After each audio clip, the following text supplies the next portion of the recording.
Hello and welcome to another video by reitspro.com. Reitspro.com is the only resource today in India for dedicated REIT and InvIT content. And I am Gaurav Jain and I have authored these two books, one on real estate and the other on REITs and InvITs, which you can get when you visit our site reitspro.com, as well as a lot of other resources related to REITs and InvITs in India. So today the topic is REIT versus equity versus realty as far as the tax angle is concerned.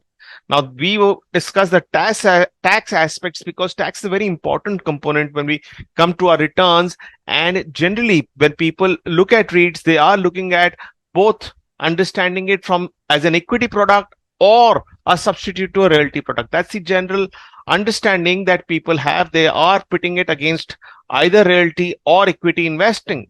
So we will look at the tax aspects here. And in the budget 2024-25, what has happened is that the financial assets have been taxed more, and in fact REITs and InvITs are advantaged. They are in fact the only financial product which is at an advantage after the budget 24-25. But before I go on further, let me just have a disclaimer here that you need to consult your tax advisor. This is not a financial or a tax advice. And do subscribe to our channel and be connected to us for more videos in the future. First comparison is on equity versus the REIT and InvIT part. So let's go on to the comparison. And equities, as we know it, there are pitted against REITs in our video here. And the earnings for equity products comes from three main sources. The first is the short-term capital gains, second is the long-term capital gains, and third is the dividends that equity gives out, the equity owners get.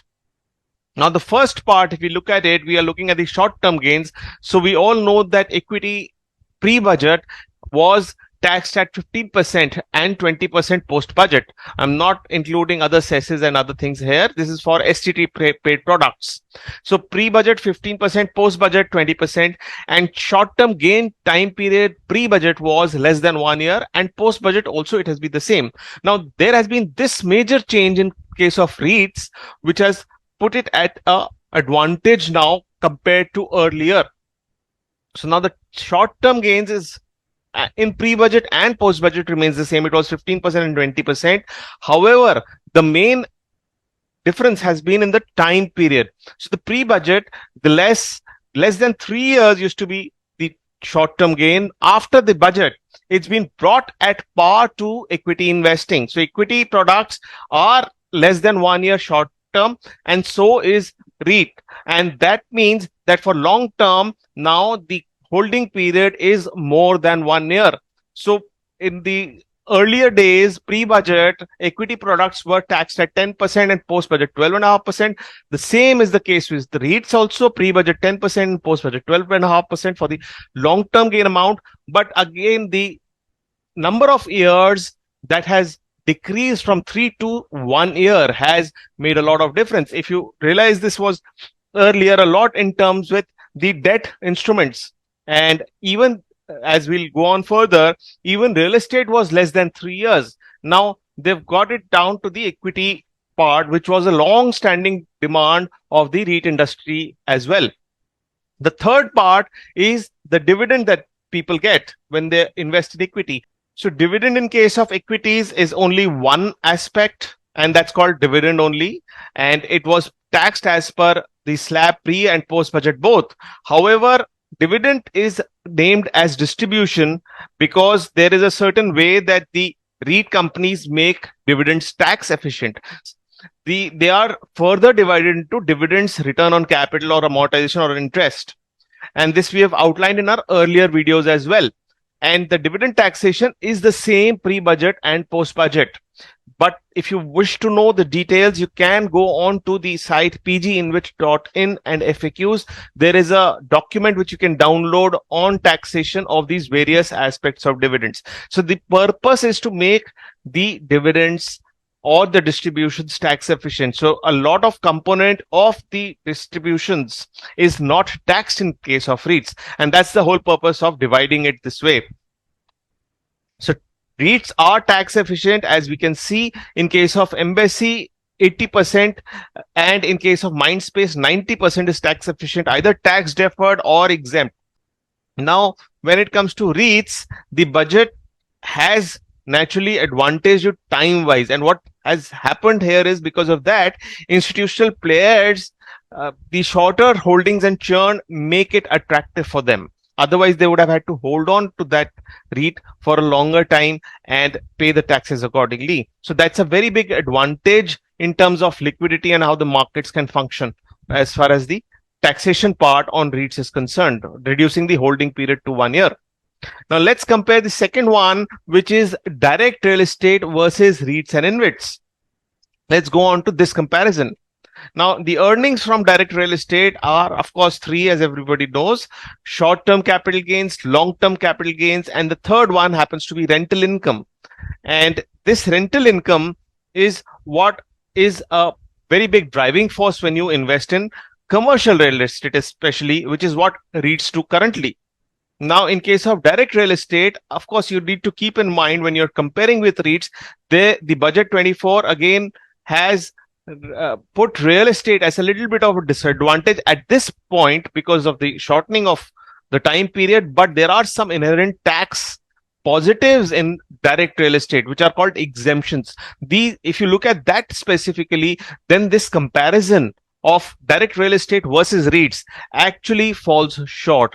You cannot compare the two because of something called the special exemptions, which direct real estate has in the taxation laws in India.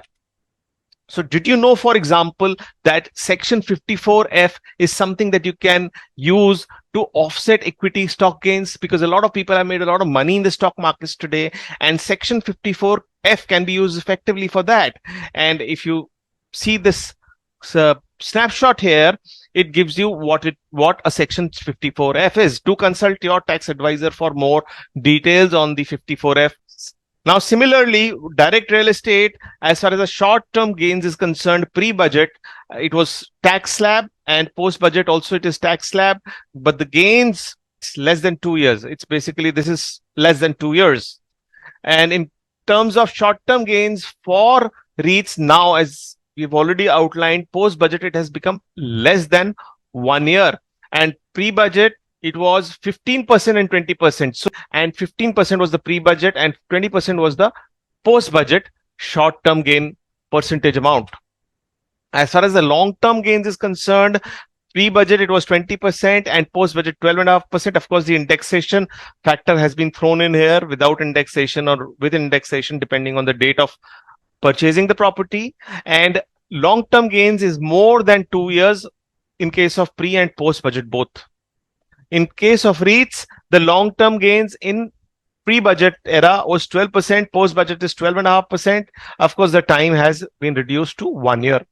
Now, the dividend, a very big advantage for people who have rental income is that there is a 30% deduction on the dividends. And the rent taxation pre and post-budget is the same. Then you add it to your incomes as income from a house property. So in case of dividends, there, as we've already said, that distributions is what it is called. It is divided into dividends, return on capital, amortization, and interest. In case of pre-budget and post-budget taxation of dividend, it is the same as given in this link we've earlier outlined. Now, apart from Section 54, which we've just talked about, where long-term assets also include equity, there are deductions on rent received, which we just show more with an example. And the long-term gain on immovable property also has several exemptions, especially the residential properties. So if you see the rental income, 30%, we've already said that 30% is reduced. So as an example, if you have a rental income of 6 lakh rupees an annum, it is straight away reduced by 1,80,000, and this is the tax payable. Of course, there are certain other deductions also, like your lease rent or your municipal taxes.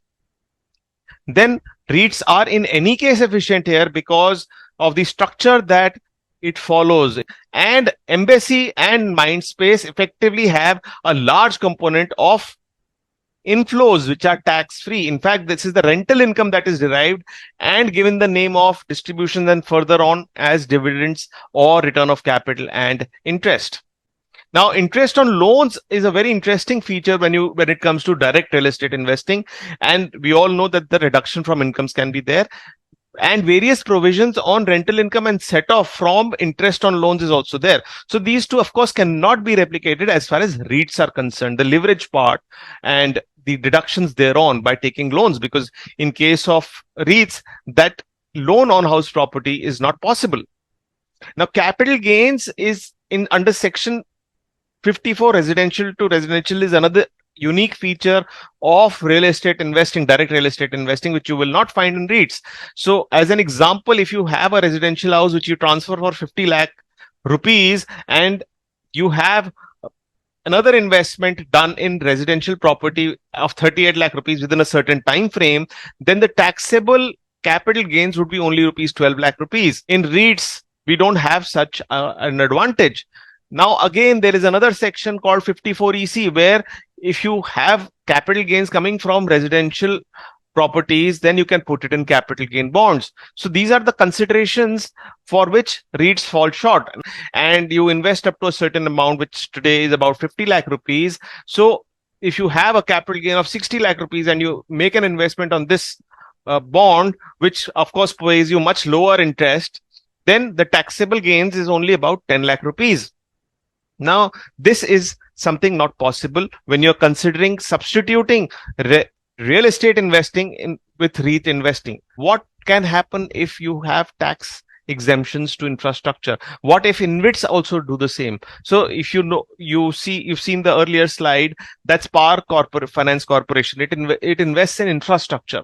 So if you have tax exemptions for infrastructure, this is a point to ponder. What if in future the government gives this kind of a benefit to InvITs also? In that case, InvITs would be a very lucrative option. Secondly, there are certain exemptions to real estate holdings, which we've seen. Residential real estate, if you purchase with another residential real estate, you get benefits. What if the same kind of benefits are extended to REITs in future? These are just points to ponder, and probably my wish that this kind of a thing proves true in the future and you start getting exemptions when you invest in infrastructure or real estate with REITs and InvITs. Now, the conclusions are that if REITs and InvITs are taken, they are generally for regular yields, stability, and inflation hedge. However, when it comes to tax exemptions, taking tax exemptions in lump sum, direct real estate is the only option today. Now, there are no exemptions and no residential property, and still you would want exposure in real estate, then one must consider REITs because they are extremely tax efficient. And if you are looking at infrastructure and better yields, then do consider InvITs. But do keep in mind that a lot of the cash flows that you get are currently taxable as compared to REITs. Thank you so much. Do connect with us and do stay in touch. Thank you so much.